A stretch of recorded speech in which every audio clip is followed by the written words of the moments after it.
Donc, je vais passer la parole maintenant à Mme Langevin pour l'aspect un petit peu plus juridique, théorique de la chose. Oui, merci Nathalie de me donner l'occasion là, de m'adresser à vous aujourd'hui. Vous m'entendez bien? Je vais partager mon PowerPoint. Il faut juste que je le retrouve. Il me semble, il est ici. Donc, vous voyez tous, c'est tout mon PowerPoint. Donc, moi aussi, je vais vous parler d'invisibilité, mais d'invisibilité et de violence sexuelle. Donc, je veux d'abord vous donner deux exemples de cette invisibilité de la violence sexuelle à l'égard des femmes âgées. Deux exemples récents. Il y a 2 semaines, le gouvernement présentait un projet de loi qui réforme la LIVAC. La LIVAC, c'est la fameuse loi d'indemnisation sur les victimes d'actes criminels. Ça fait 40 ans qu'on attend une réforme sur cette loi. Donc, on a présenté ce projet. Il y a des points forts dans ce projet, il y a des points faibles. Évidemment, les médias en ont parlé. Un des points positifs, c'est l'imprescriptibilité. C'est-à-dire que lorsque la loi sera en vigueur, il n'y aura pas de délai pour présenter une demande d'indemnisation. En ce moment, c'est 2 ans. Ça a déjà été 1 an. Bon, ça, c'est positif, l'imprescriptibilité. Imprescriptibilité pour les victimes de violences sexuelles, violences conjugales et violences subies durant l'enfance. OK. Cependant, il faut que l'infraction criminelle qui a causé le préjudice doit avoir été perpétrée après le 1er mars 72. Le 1er mars 72, c'est la date d'entrée en vigueur de la première LIVAC. OK. Là, on se dit, oh, quelles sont les conséquences? Pour comprendre les conséquences, il faut comprendre le portrait de la clientèle de la LIVAC. La LIVAC indemnise à 75% des femmes et des enfants victimes de violences intrafamiliales.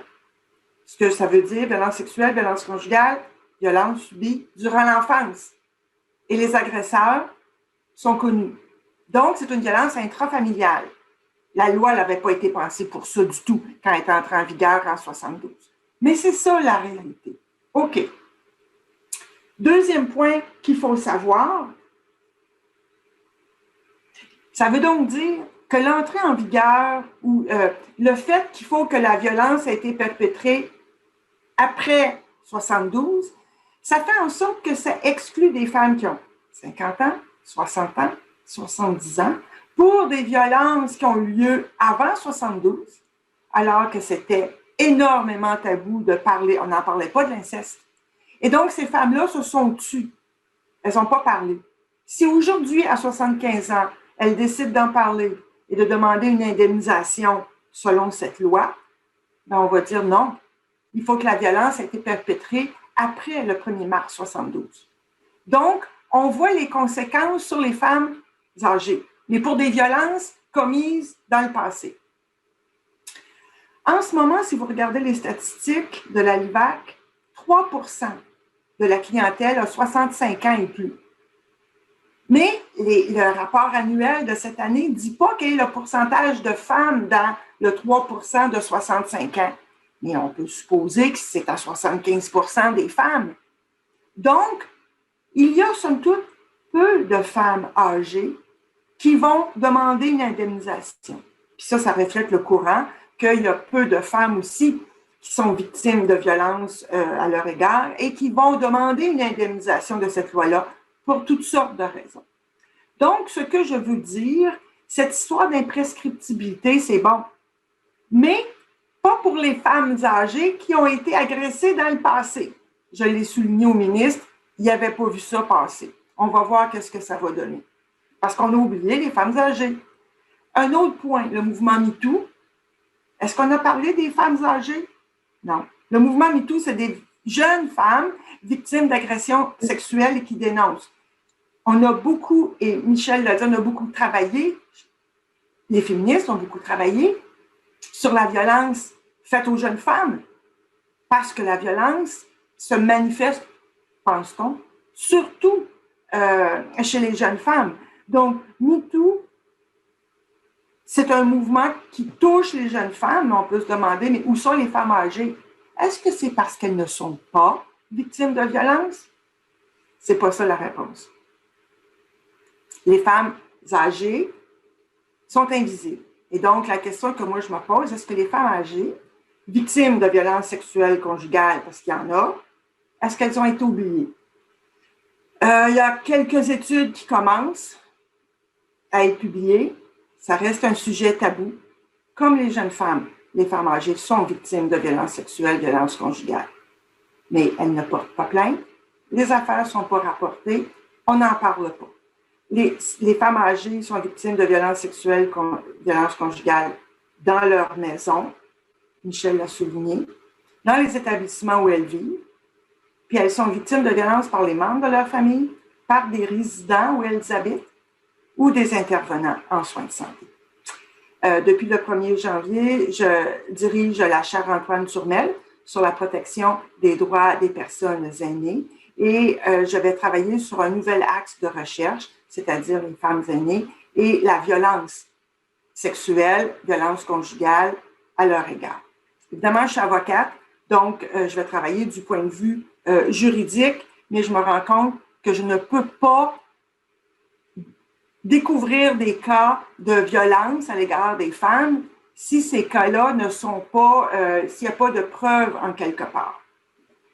Une critique féministe, Michel en a parlé. Mon cadre féministe me donne des outils pour dénoncer l'invisibilité des femmes âgées dans la société, dans la littérature juridique, dans le droit et dans le système de justice.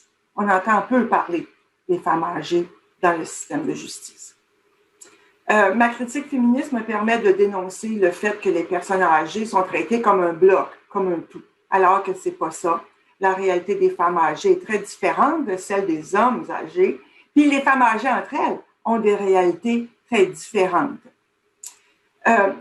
Ma critique féministe me permet de remettre en question l'idée selon laquelle les femmes âgées ne sont pas victimes de violences sexuelles ou conjugales. C'est comme si elles étaient asexuelles ou asexuées.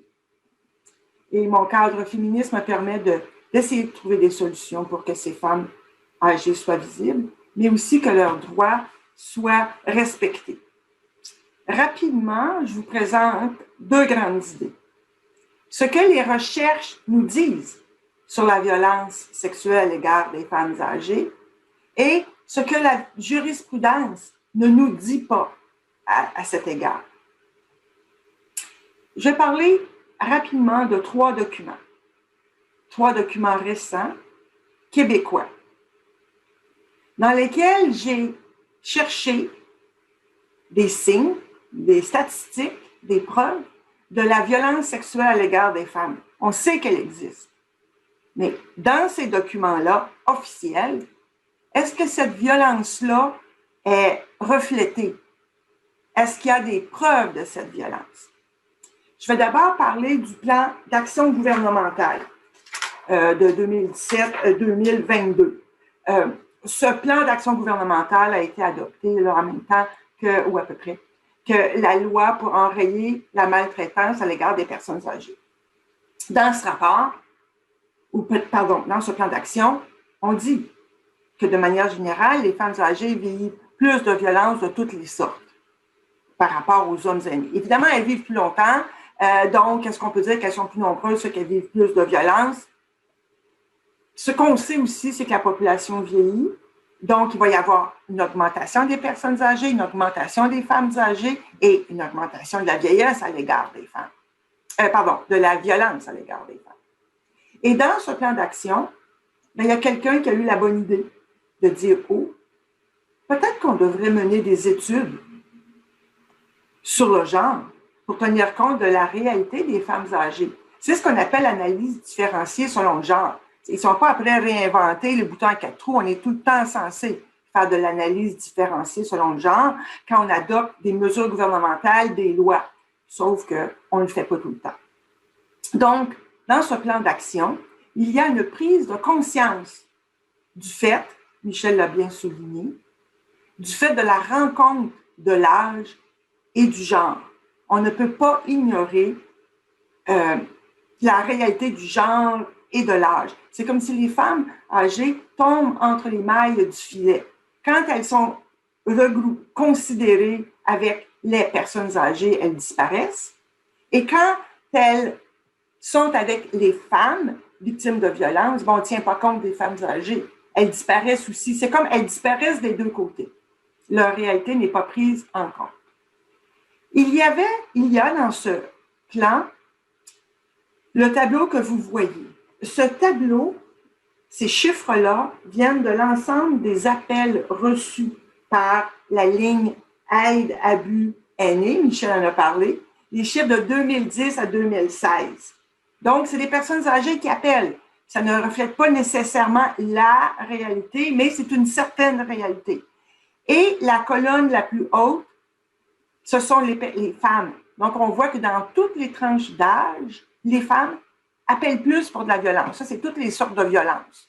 Les statistiques nous disent que les personnes âgées sont plus victimes de violences économiques, financières. C'est ce que les chiffres nous disent, mais ça ne veut pas dire que les chiffres reflètent la réalité. C'est ce qu'on sait en ce moment. Deuxième document, très à date, c'est le rapport annuel de la dernière année, je peux dire, financière ou fiscale, du commissaire aux plaintes et à la qualité des services, ici à Québec, le CIUS de la capitale nationale. La commissaire aux plaintes reçoit les plaintes qui sont déposées à l'égard des personnes âgées. C'est la loi de 2017 contre la maltraitance envers les aînés qui facilite la dénonciation de la maltraitance à l'égard des personnes âgées. Donc, dans le rapport annuel de la commissaire, il y a une partie qui porte sur les plaintes faites au nom des personnes âgées ou par les personnes âgées elles-mêmes. Là, je me suis dit, OK, je vais trouver les chiffres. J'ai trouvé ceci. Le petit triangle orange que vous voyez, 8% des plaintes qui ont été formulées par des personnes âgées ou en leur nom touchent la maltraitance sexuelle. Les autres sortes, c'est les autres sortes de maltraitance. Il y a beaucoup de maltraitance organisationnelle, vous le savez très bien, avec le sous-financement et l'épuisement du personnel dans les CHSLD et tout ça. Mais 8% de maltraitance sexuelle. Mais on apprend peu de choses. On apprend que ces cas de maltraitance séparent d'autres résidents dans des CHSLD. C'est par des membres de famille, mais on ne sait pas plus. Ce qu'on sait, c'est que dans un CHSLD où il y avait eu des agressions, de la maltraitance sexuelle, la personne l'auteur de la maltraitance, il fallait la contrôler plus. Donc, on comprend que c'est des cas de démence, d'Alzheimer et des cas d'errance par habitude, c'est des hommes qui vont, est-ce que je peux dire, agresser des femmes dans les CHSLD. Ça aussi, c'est une autre question. Et on n'aborde pas ces questions-là. Ou en tout cas, il y a très peu d'études. Bon, j'arrive à ma troisième étude. L'Institut de la statistique du Québec a mené la première étude au Québec sur la maltraitance envers les personnes âgées. Ça découlait là, de la loi pour enrayer la maltraitance, le plan d'action. Là, ça nous prenait des chiffres. L'Institut de la statistique a mené une enquête, près de 8400, 8600 personnes de 65 ans et plus qui ont été, est-ce que je peux dire, interrogées, interviewées au téléphone. Et ça portait sur la maltraitance qu'elles ont subie au cours des 12 derniers mois. On apprend à la lecture de ce rapport, de cette enquête, que de manière générale, les femmes âgées de 65 ans et plus vivant à domicile, oui, je dois dire, excusez-moi, que cette étude porte sur les personnes de 65 ans et plus qui vivent à domicile dans des RPA, dans des résidences privées, dans toutes sortes de ressources, sauf les CHSLD et les hôpitaux parce que les personnes âgées qui vivent là habituellement, n'ont pas de capacité cognitive. Donc, c'est pour ça qu'elles ont été exonérées, elles n'ont pas été dans l'étude, ce qui ne veut pas dire qu'il n'y a pas de problème dans les CHSLD. Bon, donc on apprend que les femmes âgées de 65 ans et plus qui ont participé à cette étude sont de manière générale, elles vivent plus de violence que les hommes. Bien, ça, on le savait. OK? Cette enquête est intéressante pour la façon qu'elle a de définir toutes les formes de violence. Là, je me suis dit, je vais trouver des chiffres sur la violence sexuelle. Ben, j'en trouve pas. Et là, ça, c'est un extrait. Donc, ce qui apparaît à ma diapo, c'est un extrait. Et on dit, les proportions de personnes aînées ayant vécu l'une ou l'autre des situations de maltraitance sexuelle retenues dans l'enquête sont toutes très faibles, moins de 1%. Et ils ne peuvent pas diviser entre hommes et femmes. Donc, j'en ai pas de chiffres. Et on dit aussi, évidemment, les personnes âgées ne veulent pas divulguer, les chiffres sont sous-estimés. Et là, je me suis dit, au téléphone, quelqu'un qui t'appelle, qui te demande, tu as peut-être 70 ans, 75 ans, avez-vous été victime de maltraitance sexuelle? On sait que dans notre société, les femmes ne parlent pas, un peu plus, oui. Mais vous connaissez toute la question de porter plainte à la police pour violence sexuelle. Les jeunes femmes ont de la difficulté à porter plainte pour violence sexuelle. On sait pourquoi.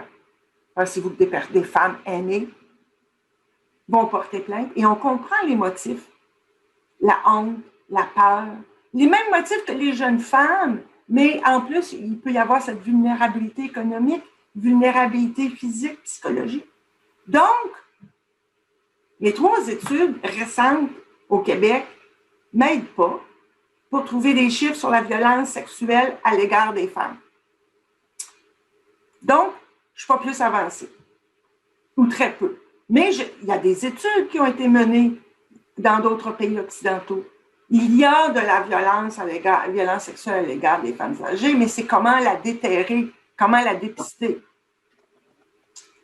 Oui, il y a de la violence qui se voit beaucoup plus facilement.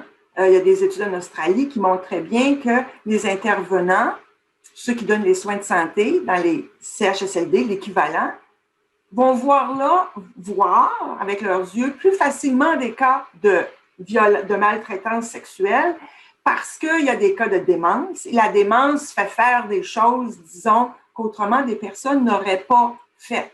Donc, il y a des cas, je dirais, faciles où on voit la violence sexuelle à l'égard des femmes. Ça, c'est les cas faciles. Mais il y a tous les autres cas que l'on ne voit pas et qui sont plus faciles, plus difficiles à déterrer.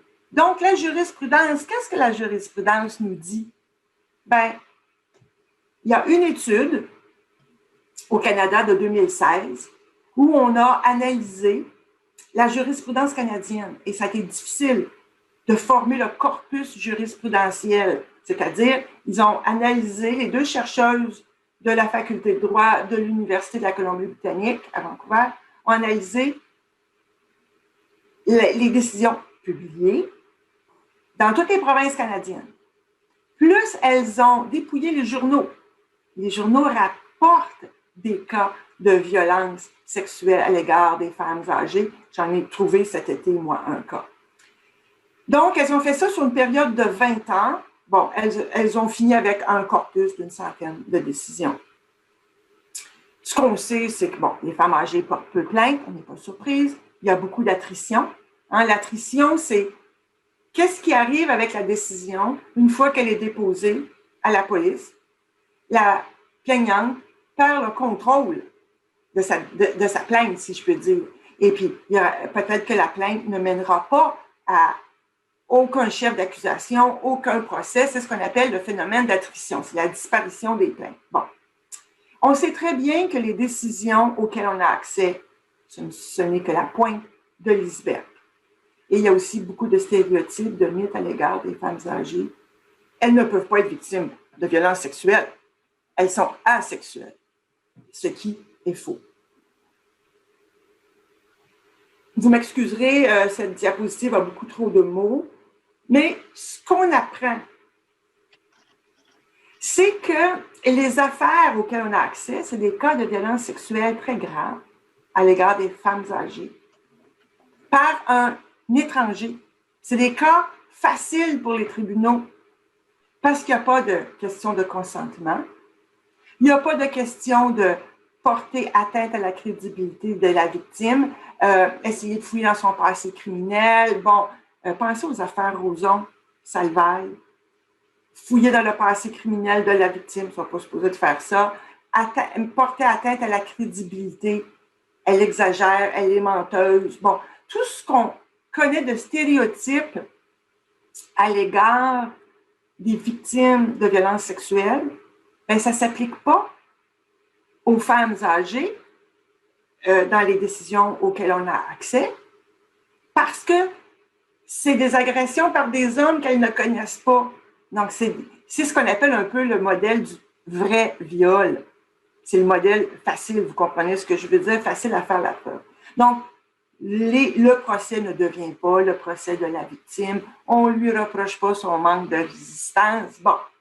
Donc, on pourrait dire, en quelque sorte, et c'est ça que les auteurs de cette étude concluent, que les femmes âgées sont épargnées des effets négatifs des stéréotypes et des préjugés et sont épargnées de la culture du viol, si je peux dire. En fait, c'est que les femmes âgées ne sont pas reconnues comme des objets sexuels. Et que c'est comme si on ne peut pas imaginer qu'une femme âgée peut être victime de violences sexuelles. Et cette absence de reconnaissance de la violence sexuelle des femmes âgées a des conséquences sur la façon dont nous les percevons dans la société et sur les mesures qui doivent être adoptées pour prévenir la violence contre ce groupe de femmes. Donc, il faut mener des études pour rendre ces femmes âgées. Mais je suis en train de me demander si on veut vraiment que ces femmes âgées qui sont victimes de violences conjugales, violences sexuelles, est-ce qu'on veut qu'elles aillent en cours?